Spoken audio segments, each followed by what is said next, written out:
पूरे देश में स्वर्ण समाज के द्वारा यूजीसी बिल का विरोध हो रहा है। इस कड़ी में आज झारखंड के गिरिडीह में भी जेएलकेएम नेता राजदेश रत्न ने भी वर्तमान केंद्र सरकार के खिलाफ मोर्चा खोल दिया। उन्होंने प्रेस कॉन्फ्रेंस कर तमाम चीजों के बारे में जानकारी दी कि क्या कुछ कहा। देखिए हमारे इस खास रिपोर्ट में। यूजीसी एक्ट के विरोध में राजदेश रत्न ने खोला मोर्चा। जमुआ में प्रेस कॉन्फ्रेंस कर जताया विरोध। साफ साफ शब्दों में कहा कि कल कानून को हर हाल में वर्तमान केंद्र सरकार को वापस लेनी चाहिए, क्योंकि इस प्रकार का जाति भेदभाव ठीक नहीं है। वहीं कॉन्फ्रेंस में स्वर्ण समाजसेवी राम विजय देव, रितेश कुमार सिंह आखिर यूजीसी के मामले में क्या कुछ कहा राजदेश रत्न ने। देखिए इस खास रिपोर्ट में। कानून किस लिए बना, किसके लिए बना, क्यों बना, लेकिन पक्ष और विपक्ष, पक्ष अपना आईना रखता है और विपक्ष उसको आईना दिखाता है। एक खास खबर हमारे एसपीएन न्यूज के संवाददाता चंदन प्रसाद, जमुआ, गिरिडीह, झारखंड से। कोई भी भारतीय के साथ जो है वो जाति के नाम पर, धर्म के नाम पर किसी भी तरह का उसके मौलिक अधिकार से छेड़छाड़ नहीं किया जाएगा। साथ में भारतीय कानून में ये व्यवस्था है कि 100 लोग जो हैं दोषी वो बच जाए, लेकिन एक निर्दोष को जो है वो सजा नहीं होनी चाहिए। ये कानून पूरी तरह से उसका भी उल्लंघन करता है। इसके पीछे का कारण हम बताना चाहते हैं कि इस कानून में जो है वो पूरी तरह से ये व्यवस्था की गई है कि अगर यदि कोई दूसरे जो वर्ण के लोग हैं वो अगर यदि ये मान करके महसूस कर लें कि उनके साथ भेदभाव हो रहा है और उनके ऊपर शिकायत सवर्णों के विद्यार्थियों के ऊपर करते हैं, तो उसको कहीं ना कहीं साक्ष्य के रूप में देखा जाएगा और बहुत हद तक जो है उस आने वाले सवर्ण बच्चे का जो है वो करियर पूरी तरह से बर्बाद हो जाएगा। दूसरी एक बात और बताना चाहते हैं कि सरकार ने इस बात को तैयार कर लिया है कि एक मैदान बनाया है और उस मैदान को 2 भाग में बांटा है। एक भाग में जो है वो शोषित हैं और दूसरे भाग में शोषण करता है। सरकार ने इस बात को पहले से मान लिया है कि सवर्ण बच्चे जो हैं वो जन्मजात ही अपराधी प्रवृत्ति के होते हैं, शोषक प्रवृत्ति के होते हैं और जो शोषण हो रहा है वो दूसरे वर्गों का हो रहा है। इन सभी चीजों को अगर यदि आप एक साथ समेटेंगे और देखेंगे तो इस कानून का दुरुपयोग होना निश्चित रूप से तय दिखाया जा रहा है। एक बात और ऐड करना बहुत जरूरी है। इस कानून में जो है एक स्क्वाड बनाया गया है जो यूनिवर्सिटी के कैंपस में जा करके और ध्यान रखेगा कि किसके साथ अन्याय हो रहा है, किसके साथ जो है वो कानून का जो है वो सहयोग नहीं मिल रहा है। हम ये बताना चाहते हैं कि वो स्क्वाड का तलवार जो है हमेशा सवर्ण विद्यार्थियों के ऊपर लटका हुआ रहेगा। जो विद्यार्थी आज तक पढ़ने लिखने में अपना दिमाग लगाते थे, अपना ध्यान लगाते थे, वो पूरी तरह से इन्हीं चीजों में रहेंगे। वो एक डर के साये में जिएंगे कि कहीं कोई हम लोगों को गलत तरीके से जो है वो फंसा न दे।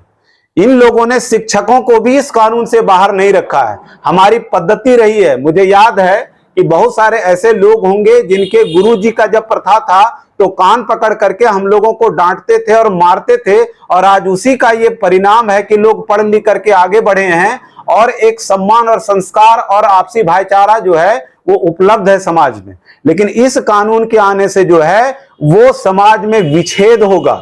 यहां तक कि कैंपस के जो विद्यार्थी, कॉलेज और यूनिवर्सिटीज के जो विद्यार्थी होते हैं उनका जो दोस्ती होता है वो कोई जात पात या रंग देख करके नहीं होता है और जीवन के अंत तक वो दोस्ती चलती है। लेकिन इस कानून के आने से जो है वो जातिवाद को बढ़ावा मिलता है। इसलिए पूरी तरह से हम लोग इस कानून का एक सवर्ण होने के नाते और एक सामाजिक कार्यकर्ता होने के नाते विरोध करते हैं। क्योंकि हम पार्टी जेएलकेएम झारखंड लोकतांत्रिक क्रांतिकारी पार्टी का केंद्रीय महासचिव हैं और साथ में धनवार विधानसभा का प्रत्याशी भी हैं, लेकिन पार्टी का स्टैंड इसको लेकर के क्या है, इस पर किसी तरह का कोई बात हम नहीं कर रहे हैं। क्योंकि पार्टी का अपना स्टैंड हो सकता है, क्या होगा, ये एक सामाजिक मुद्दा है और एक सामाजिक कार्यकर्ता के रूप में हम इस बात को आप लोगों के बीच में रख रहे हैं। ये कभी भी राजनीतिक मुद्दा नहीं है मेरे लिए।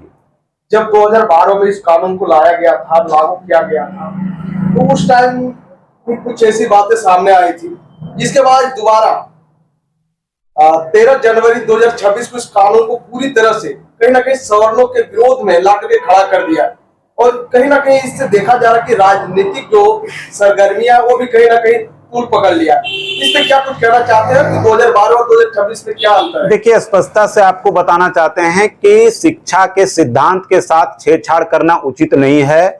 आप सिर्फ जो है वो कुर्सी पर बैठ करके और मुरेठा बांध करके भारत को विश्व गुरु बनाने की बात करते हैं, जबकि आप बच्चों को जातिवाद के दलदल में धकेल रहे हैं। आपको वैज्ञानिक रूप से अपने बच्चों को बढ़ाना पड़ेगा, चाहे इस देश में वो ओबीसी हो, एसटी हो, एससी हो या फिर सवर्ण हो।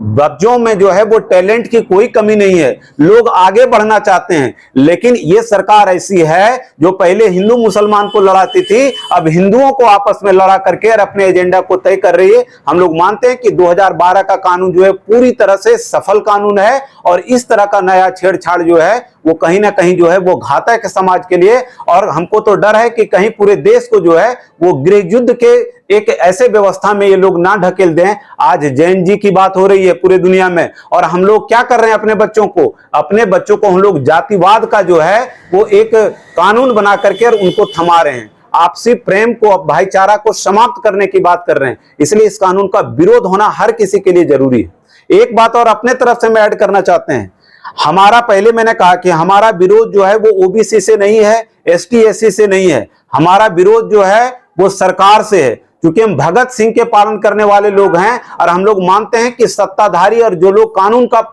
बनाने वाले लोग हैं उनके साथ जो है सवाल होना चाहिए। लेकिन इसके साथ साथ सवर्ण नेताओं के सामने भी आंख से आंख मिला करके हम बताना चाहते हैं, चाहे आप इस क्षेत्र की बात कर लिए रविंद्र कुमार राय जी हो, चाहे आप जो है वो एमपी साहब जो गोड्डा के हैं, जो बार बार मोदी जी का पैरवी करते रहते हैं, दुबे जी हैं, साथ में कालीचरण सिंह जी जो है वो जमुआ और मैंने क्या कहते हैं धनवार में हमेशा वोट सवर्णों को मांगने के लिए बीजेपी के लिए घूमते रहते हैं। अभी क्या उन लोगों के जहन में ये बात नहीं आ रही है कि उन बच्चों के साथ जो है वो अन्याय हो रहा है। एक अंतिम बात हम कहेंगे, आप लोग पूछ सकते हैं कि आप इस कानून का विरोध क्यों करना चाहते हैं और कर रहे हैं। दूसरी बात आपको यह भी बताना चाहते हैं कि इसका क्या लाभ होगा और हमको क्या लाभ मिलेगा। हम ये मैंने मीडिया के माध्यम से बहुत भावनात्मक रूप से कहना चाहते हैं कि हमारे 2 छोटे छोटे बच्चे हैं, और जब रात को वो बैठते हैं मेरे साथ तो कम से कम उनका चेहरा देख करके इस बात को हम समझ पाते हैं कि हम जब कुछ समाज में अन्याय हो रहा था तो नजर से नजर मिला करके हम लड़ रहे थे, और अपने बच्चों को देख करके बहुत गर्व पिता की तरह इस बात को महसूस करते हैं। हमको नहीं पता कि इस लड़ाई में हमारी जीत होगी, हमारी हार होगी, लेकिन एक अच्छा पिता बन करके, एक अच्छा सामाजिक कार्यकर्ता बन के बाहर निकलेंगे, इसमें हमको किसी तरह का कोई संशय नहीं। धन्यवाद। इससे वर्तमान केंद्र की जो मोदी सरकार है, इससे उनको क्या लाभ होने की उम्मीद है? देखिए, हम इस बात को मानते हैं कि ये सरकार पूरी तरह से निकम्मी है, क्योंकि ये विकास की बात नहीं करती है, रोजगार की बात नहीं करती है। इनके पास कुछ मुद्दे थे जो देश में सांप्रदायिक चीजों को आगे बढ़ाते थे, अब कहीं ना कहीं वो भी समाप्त हो गया है।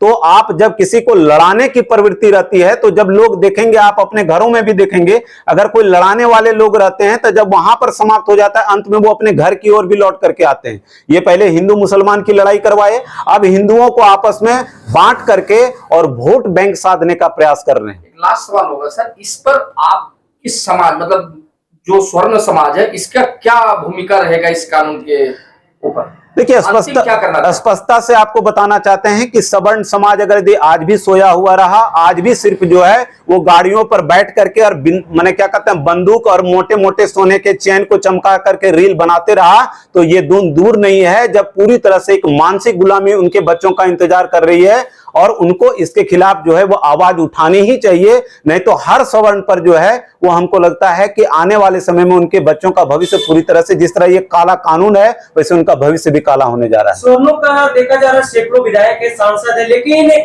वो लोग चुप क्यों नहीं मांग करते हैं मोदी के सरकार में, जो मोदी का सबसे बड़ा वोट बैंक है उनके लिए?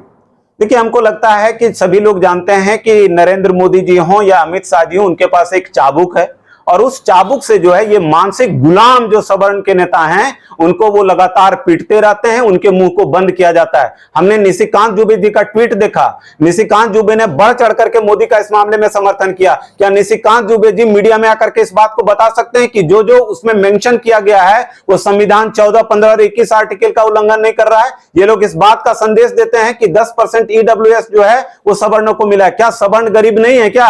आप क्षेत्र में घूम करके देखिए, कई ऐसे सवर्ण हैं जिनका घर तक नहीं है। अगर यदि क्या हम लोग इस देश का जो है वो नागरिक नहीं है, संविधान से हम लोगों को आरक्षण लेने का अधिकार नहीं है, अगर ये सरकार ईडब्ल्यूएस में 10% दी है, इसका मतलब ये तलवार लेकर के सवर्ण बच्चों का जो है वो गला उतारना चाहेगी, तो हम लोग किसी भी शर्त पर इसको नहीं उतारने देंगे। माधव अपार्टमेंट हीरापुर धनबाद स्थित चंदन स्टूडियो कई राज्य स्तरीय फोटो प्रतियोगिता में विजेता रह चुके हैं एवं राज्यपाल से भी सम्मानित हो चुके हैं। चंदन स्टूडियो शादी ब्याह के फोटो वीडियो को एक्सपर्ट टीम मेंबर्स एडवांस कैमरे एवं लेटेस्ट टेक्निक से करते हैं।